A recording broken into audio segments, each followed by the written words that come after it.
No major international problem can be solved without the participation of China, whether it's global warming, whether it's trade, whether it's nuclear security.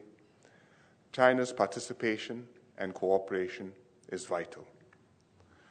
Just take global warming. At the climate change talks in Copenhagen last December, you may remember President Obama went, and we had a lot of leaders went, but it was not a successful outcome. China took a hard line. It refused to commit to binding international obligations and risk constraining China's growth over the long term.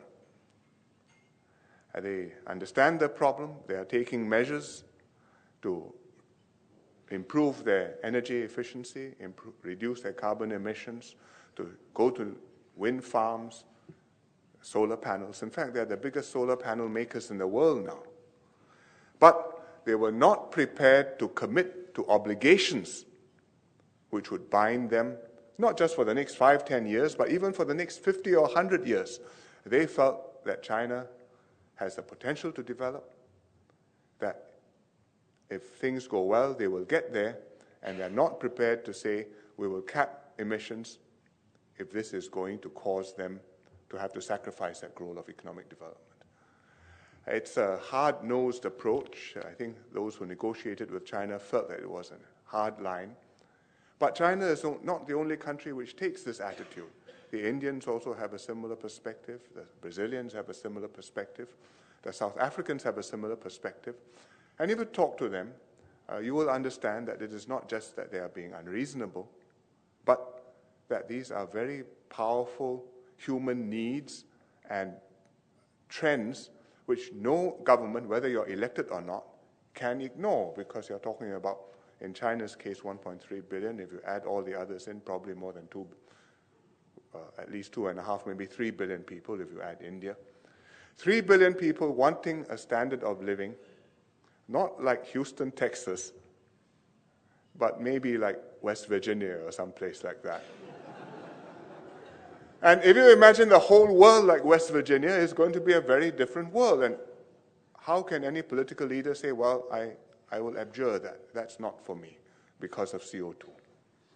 So now they've gotten smart, they've gotten together, they're working together in a group called the Basic Group. Brazil, South Africa, India, China. And they are coordinating their position in these international climate talks.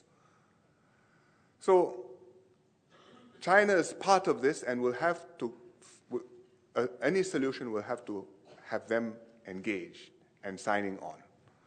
But if you take a 50-year perspective, China has to think about the consequences of climate change too. You may want one auto per family. But if climate change is going to lead to more typhoons, which is what we call hurricanes in our part of the world, or more flooding, or glaciers melting and therefore rivers drying up in summer, that is going to have major impacts on China, as it will have on the United States. And therefore, I think China and the basic countries will need some deal on climate change as much as the rest of the world and as much as the developed world.